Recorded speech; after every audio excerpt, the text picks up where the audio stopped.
Merry Christmas, everyone. It's time to talk about one of the most popular stories of the entire holiday season, A Christmas Carol. And as much as I'd love to just watch this version with you, there's really nothing that I can add to it that hasn't been said a dozen times by people more eloquent than I. Although I do have to point out how this piece of music sounds a little familiar.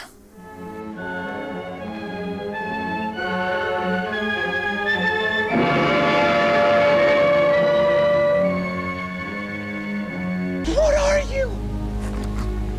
I'm Batman.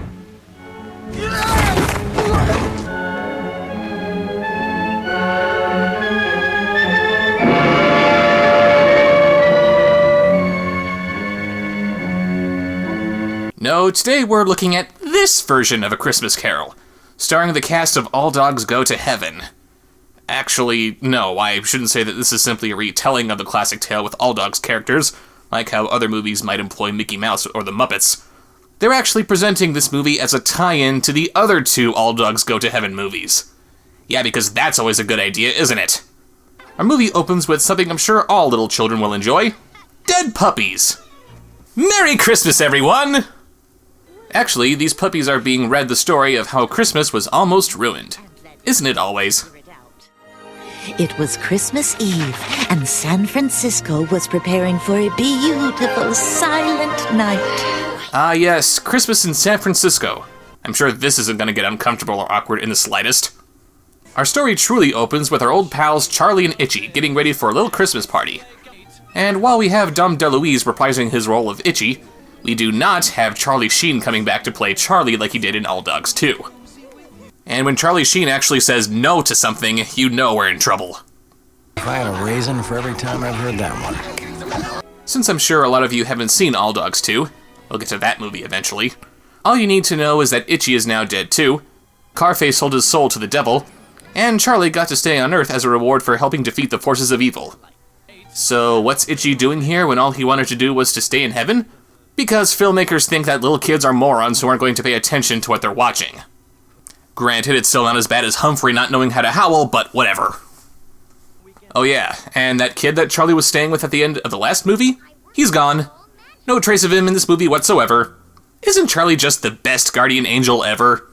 And gotta give this movie some credit. At least their songs are a little catchier than those of Rudolph the Red-Nosed Reindeer the movie. But it's when I hear a Christmas carol, I know that it's Christmas at last.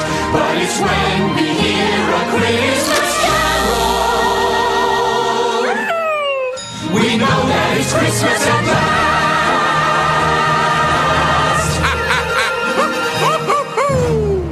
And it seems that Charlie and his friends are collecting money to help this little lame pup named Timmy. What are the odds, right?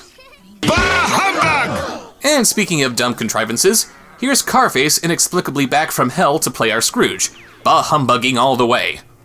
And Killer is with him too, for some reason. Shouldn't he still be living in New Orleans? Don't stop on my account. I'm just here to collect a few debts. Okay, Killer, who's first? Sasha, 10 bones. What? 10? No, I only borrowed 4. Yeah, she only borrowed 4 bones from you, Carface. We can plainly see her borrowing only 4 bones in All Dogs 2. Oh no, wait, she never borrowed anything from you. And speaking of Carface wanting bones, why can't these movies make up their minds about what these dogs use as currency? Bones? Meat? Dollars? Decide on something and stick with it. Carface uses this weird satanic dog whistle that makes everyone give him everything that they have. Charlie and Itchy go out to get it all back, and Charlie's girlfriend Sasha takes little Timmy home. Yeah, he has a nice family that he lives with, but he needs to count on his fellow dogs to help pay for his medical expenses. Freaking cheapskates. Sadly for Charlie and Itchy, their attempts to get Timmy's money don't exactly pan out.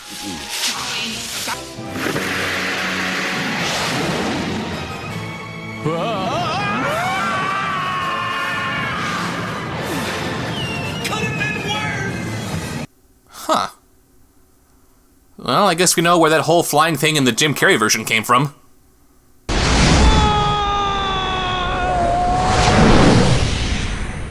And yes, despite now being mortal, Charlie somehow survives being blown up. Because dogs can totally do that. A few minutes of hijinks later, Carface introduces them to his new boss. Boss? You don't have a boss. Forgot me already, Chucky?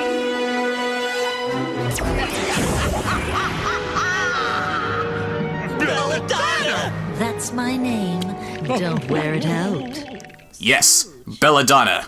Charlie's arch-nemesis who's been plaguing his existence ever since the beginning that we've never seen before. And why is she just that pink dog's evil twin? You might think it's because these filmmakers aren't all that imaginative, but there is a devil character already in our roster, so why not just use him again? And it seems that this new character, who everyone somehow knows, is planning to rob all of San Francisco thanks to a larger version of that whistle we saw earlier. And what does she get out of this? I get to ruin Christmas. Yeah. That's it. That's all she wants. You don't want to steal millions of souls or anything valuable like that. You just want to steal Christmas? The mistress of all evil, ladies and gentlemen. Okay, Spiky, where's that big whistle?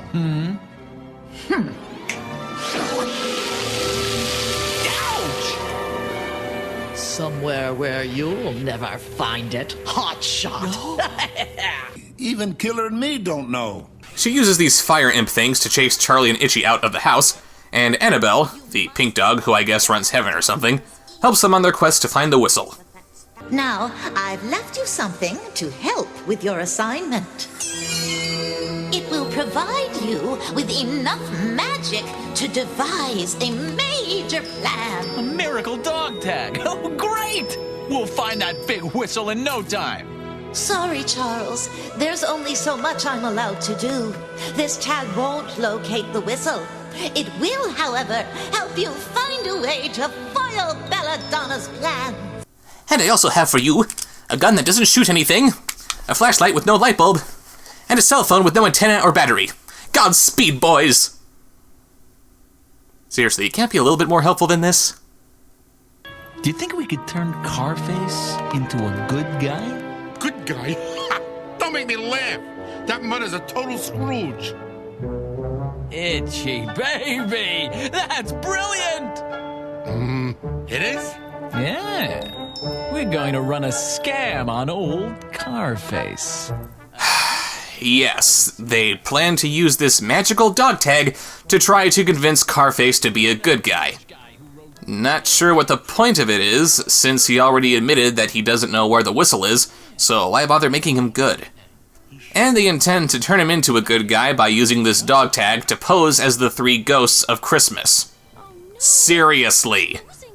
This tag can't be used to simply lead them to the largest concentration of evil within range or something useful like that, but it can give them amazing godlike powers to warp the space-time continuum to your whim.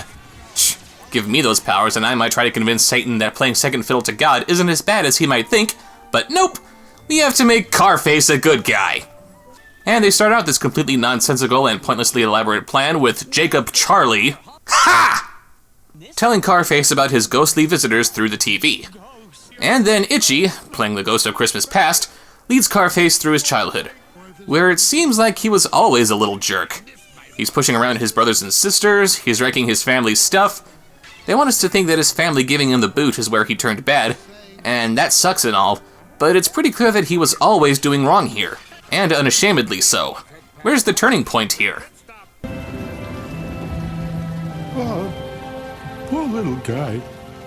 Tell me about it.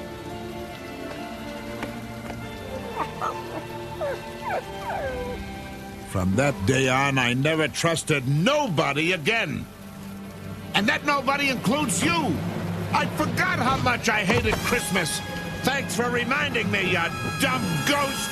Yeah, you really didn't think this one through, did you, Itchy? I guess you and Charlie are gonna have to plan your next move a little bit more carefully. Stop! Stop the movie! Hold it, hold it, hold it! What the hell is that? There's an evil, red glowing storm cloud directly over Alcatraz Island, and no one in all of San Francisco is noticing it! Even if we ignore how Alcatraz was the devil's secret headquarters in All Dogs 2, which logically would make that the first place for someone to start looking for an evil weapon of doom, nobody thinks that that looks a little suspicious. I mean, sure, there's no guarantee that the whistle that they're looking for would be there, but I think the giant vortex of evil might be a good place to start looking. Anyway, we then see Sasha posing as the ghost of Christmas Present, and she shows him Killer keeping Christmas in his own way. And honestly, I never really figured that Killer was this much of a twisted son of a bitch. I always get emotional at Christmas time, that heavenly time of year. Whether I'm home with friends or out there busting heads, I'm blinking back a sad or a happy tear. February, I start seeing red and green, brass knuckles tied up in bows. I'm not sure what the point of this is either. Is the idea that you can enjoy Christmas and still be a criminal nutjob too? I don't know how this is supposed to turn Carface into a good guy. There's a lot you don't know. She then shows Timmy's home and family to Carface, and gives him the old, "I see a vacant seat by the chimney corner" bit. Someone should look out for him. Why? 'Cause nobody ever did that for me. Is that really a bad thing? I mean, here you are, alive and well, despite selling your soul to Satan without the benefit of any charity or kindness from anyone. I mean, you managed to thrive, so why wouldn't Timmy? But there's still one more ghost to meet. The ghost of Christmas yet to come.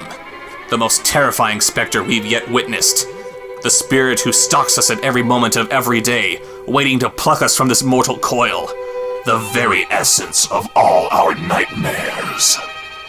At least it would be if this was still being animated by Don Bluth, but instead we get Charlie wearing a yellow zoot suit like he was the frickin' Mask. Stupid! I mean, what the hell? You take what is essentially the Angel of Death, and you turn him into the lost member of Big Bad Voodoo Daddy singing gospel music? Oh, and by the way, you can't scare this guy with visions of going to hell. He's already been there, and it's had no effect on him. Listen close to what I say, every dog has his judgment day. Hey, hey, hey, hey, clean up your act. But visions of little Timmy being hypnotized and stealing his family's presents is enough to scare Carface, and now he's determined to stop Belladonna. But Carface's bed turns into Belladonna, which again would probably be a lot scarier if Don Bluth was still behind the wheel, and she takes him to carry out her plan. Here sits the worst threat to Christmas ever, and nobody suspects that it's right here on Alcatraz Island. Wow, that's quite an accomplishment, building this thing on one of San Francisco's hottest tourist spots. Seriously, no one saw this thing? So they activate the whistle, and sure enough, every dog in the city starts stealing Christmas presents. It's working! Christmas is ruined! Are you sure about that? Because I would have thought that families who have dogs would try to modify their homes in such a way so that the dogs could never run away. Now, granted, the more clever dogs out there might find a way to escape somehow, but does your hypnosis allow for that kind of mental flexibility? I mean, here they are, mindlessly following your orders, and suddenly all I'm seeing is a bunch of dogs all over the city just bashing their heads into the front door as they're trying to escape. But Carface, having a change of heart, shuts off the machine. And suddenly I'm wondering what he's even doing here. Why couldn't Belladonna just flip the switch herself if that's all that she had Carface do? Carface then shorts out the machine, and of course he doesn't die in the explosion, and the dogs are free of their hypnosis. But before Belladonna can pop Carface like a pimple, Annabelle shows up and stops her by dropping a bunch of snow on her. And of course the moral of the story is that the eternal struggle between good and evil can be stopped with copious amounts of climate change.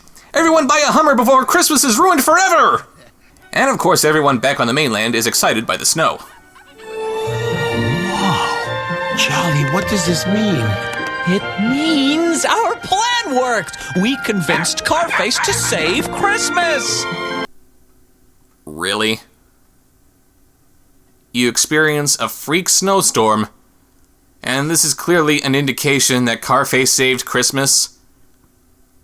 You don't want to chalk it up as your typical Christmas miracle. Oh my god, no, it's a miracle. No, it has to be because Carface saved Christmas.